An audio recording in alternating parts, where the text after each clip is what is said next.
அதிமுக கூட்டணிக்கு ஓகே சொன்ன பாமக, தேமுதிக. அண்ணாமலைக்கு ஷாக் கொடுத்த அன்புமணி, பிரேமலதா.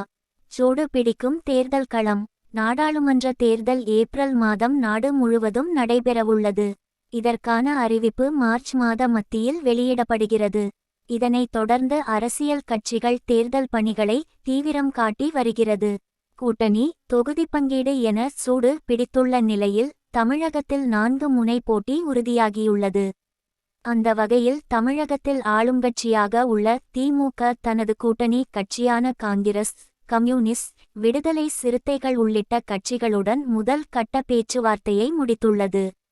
விரைவில் அடுத்த கட்ட பேச்சுவார்த்தை தொடங்கவுள்ளது. இதேபோல நாம் தமிழர் கட்சி தனித்து போட்டி என அறிவித்து விட்டது.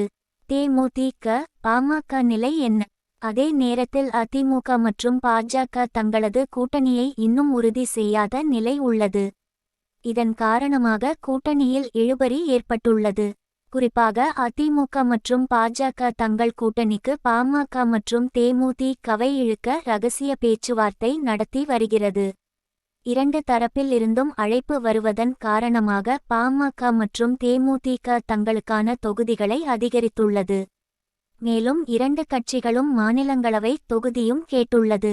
இதனால் 2 தரப்புக்கும் கூட்டணி முடிவு ஏற்படாத நிலை ஏற்பட்டுள்ளது. இந்த நிலையில் தேமுதிக தனது நிலைப்பாட்டில் இருந்து இறங்கி வந்துள்ளதாக தெரிகிறது.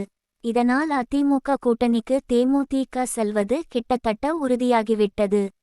அதிமுக கூட்டணிக்கு ஓகே. மேலும் பாமகவை பொறுத்தவரை அக்கட்சியின் நிறுவனர் ராமதாஸை அதிமுக மூத்த நிர்வாகி சி.வி. சண்முகம் சந்தித்து பேசியிருந்தார். மேலும் நேற்று முன்தினம் சேலத்தில் எடப்பாடி பழனிசாமியை பாமக தலைவர் அன்புமணி சந்தித்ததாகவும் கூறப்படுகிறது. அப்போது கூட்டணி தொடர்பாக பேசியதாக தெரிகிறது. இதில் பாமகவிற்கு கடந்த முறை ஒதுக்கீடு செய்யப்பட்டதைப் போல் 6 மக்களவைத் தொகுதியும் 1 மாநிலங்களவைத் தொகுதியும் ஒதுக்கப்பட இருப்பதாக கூறப்படுகிறது. எனவே அதிமுக கூட்டணிக்கு பாமக மற்றும் தேமுதிக ஓகே சொல்லிவிட்டதால் பாஜகவினர் அதிர்ச்சி அடைந்துள்ளனர்.